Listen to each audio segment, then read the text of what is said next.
सम्माननीय प्रधानमन्त्री, सम्माननीय सभामुख महोदय, यो सुकुम्बासीको विषयमा धेरै कुराहरू आएका छन्। हामीले काठमाडौँ उपत्यकामा रहेका खोला किनारमा जुन एकदमै जोखिमपूर्ण अवस्थामा बस्नु भएको थियो, उहाँहरूलाई चाहिँ अर्को ठाउँ सार्ने काम गरेको हो। हामीले उहाँहरूलाई त्यो तपाईँहरूले हेर्दाखेरि त्यो खेदाको अवस्था देखे पनि यो 4 वर्ष अगाडिदेखि नै म स्थानीय सरकारमा हुँदा नै सङ्घ सरकारलाई भनेको कुरा चाहिँ के थियो भन्दाखेरि उहाँहरूलाई त्यहाँबाट स्थानान्तरण गरेर होल्डिङ सेन्टरमा राखेर जो सहीमा सुकुम्बासी हुनुहुन्छ, जसको चाहिँ देशभरि कतै पनि एक दूर जग्गा पनि छैन, एक आना जग्गा पनि छैन, उहाँहरूलाई चाहिँ त्यो जग्गाको व्यवस्थापन नेपाल सरकारले गर्नुपर्छ। त्यो हाम्रो सरकारको र हाम्रो पार्टीको मान्यता हो, त्यो उहाँहरूले पाउनै पर्छ।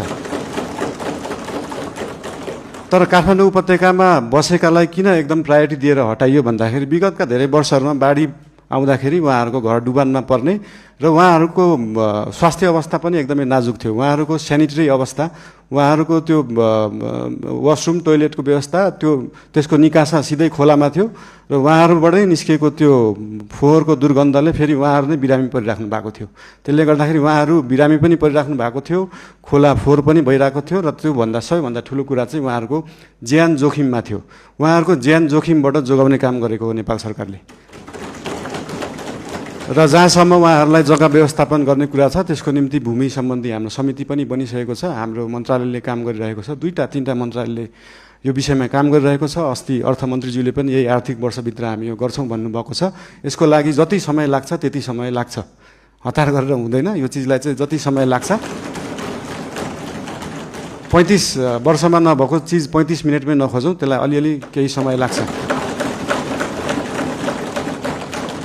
र लिपुलेक लिम्पिया धुराको बारेमा उहाँले सोध्नुभयो, अघि पनि भनिसके। यो चाहिँ डिप्लोमेटिक रूपमा टेबल टक। तपाईँहरूलाई एउटा कुरा अचम्म लाग्छ होला, मैले पनि अस्ति प्रधानमन्त्री भएपछि नै थाहा पाएँ, भारतले नेपालको जग्गा मात्रै होइन, नेपालले पनि भारतको जग्गा धेरै ठाउँमा मिचेको रहेछ। अनि यो कुरा चाहिँ अस्ति भर्खरै थाहा पायो। त्यही भएर दुईटै देशले अध्ययन गरेर हामीले मिचेको छौँ, उहाँहरूले मिच्नु भएको छ, के छ त्यसलाई चाहिँ बसेर एउटा साथीको रूपमा समाधान गर्ने चाहिँ हामीले सोच राखेका छौँ। धन्यवाद।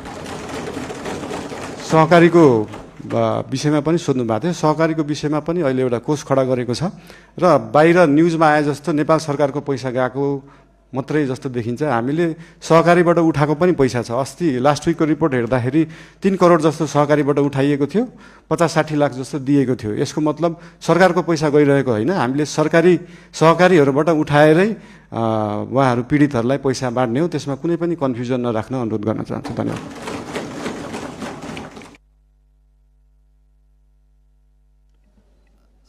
सम्माननीय प्रधानमन्त्रीज्यू, अर्को 2टा प्रतिवेदन सार्वजनिकको कुरा र बाँदर व्यवस्थापनको कुरा। उहाँले यता प्रतिपक्षको तर्फबाट अघिको योभन्दा अगाडिको मान्य प्रश्नकर्ताले सदस्यले चाहिँ बाँदर व्यवस्थापनको कुरा र प्रतिवेदन सार्वजनिकको कुरा पनि राख्नु भएको छ। धन्यवाद। सम्माननीय सभामुखज्यू, प्रतिवेदनहरू अध्ययन समिति बन्छ।